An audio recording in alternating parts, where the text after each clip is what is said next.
નમસ્કાર સાથીઓ, હું આપનો રાજુ કરપડા. બોટાદ માર્કેટિંગ યાર્ડમાં કડદા પ્રથા બંધ કરાવવા માટે જે લડાઈ લડ્યા ગુજરાતની જનતાએ જોયું. બોટાદની અંદરથી જે ખેડૂતોએ સંગઠિત બની વર્ષોથી યાર્ડની અંદર જે ખેડૂતો લૂંટાઈ રહ્યા હતા એની સામે અવાજ ઉઠાવવાની કોશિશ કરી. ક્યાંક ને ક્યાંક યાર્ડના સત્તાધીશો અને ખેડૂતોને લૂંટનારા વેપારીઓને બચાવવા માટે જે લોકો મેદાને આવ્યા એ પણ ગુજરાતના ખેડૂતોએ નરી આંખે જોયું છે. ખેડૂતોની સાથે મને અને મારા સાથી મિત્ર પ્રવીણભાઈ રામને કેવી રીતે જુઠ્ઠા કેસમાં ફસાવવાના પ્રયત્નો થઈ રહ્યા છે આ પણ ગુજરાતના ખેડૂતોએ નરી આંખે જોયું. દોસ્તો, આજે એ વાતની મને ખુશી છે કે બોટાદ માર્કેટિંગ યાર્ડની ઘટના પછી અનેક માર્કેટિંગ યાર્ડની અંદર જ્યાં ખેડૂતોના ખિસ્સા કાપવાનું કામ થતું હતું, જ્યાં ખેડૂતોને પાકના પૂરતા ભાવ નથી મળતા, ત્યાં ખેડૂતો અવાજ ઉઠાવતા થયા છે.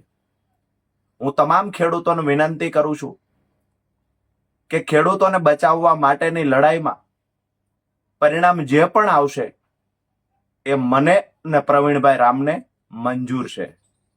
જેલમાં રહેવું પડશે, ગમે એટલો ટાઈમ રહેવું પડશે, અમને મંજૂર છે. પણ તમામ ખેડૂતોને વિનંતી કરીએ છીએ કે જ્યારે પણ માર્કેટિંગ યાર્ડમાં જાઓ છો અને તમને પૂરતો ભાવ નથી મળતો, તમારા પાકનો કડદો કરવામાં આવે છે, તમારી સાથે છેતરપિંડી કરવામાં આવે છે, તો ત્યાંથી અવાજ ઉઠાવજો.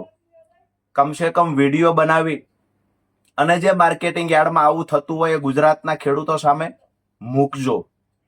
તમામ ખેડૂતોને વિનંતી છે, પરસેવો પાડી અને મોંઘા મૂલો જે પાક આપણે તૈયાર કરીએ છીએ આ પાકને મફતના ભાવે નહીં વેચતા.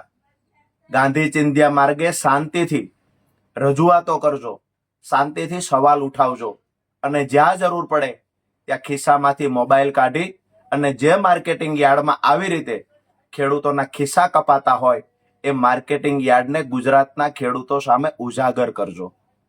આપ સૌનો નાનો ભાઈ રાજુ કરપડા આપ સૌને મારા તરફથી જય કિસાન.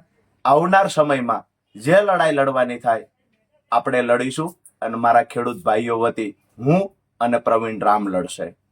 આપ સૌને વિનંતી છે કે જ્યાં જ્યાં પણ અન્યાય થતો હશે ત્યાં અવાજ ઉઠાવજો. જય કિસાન.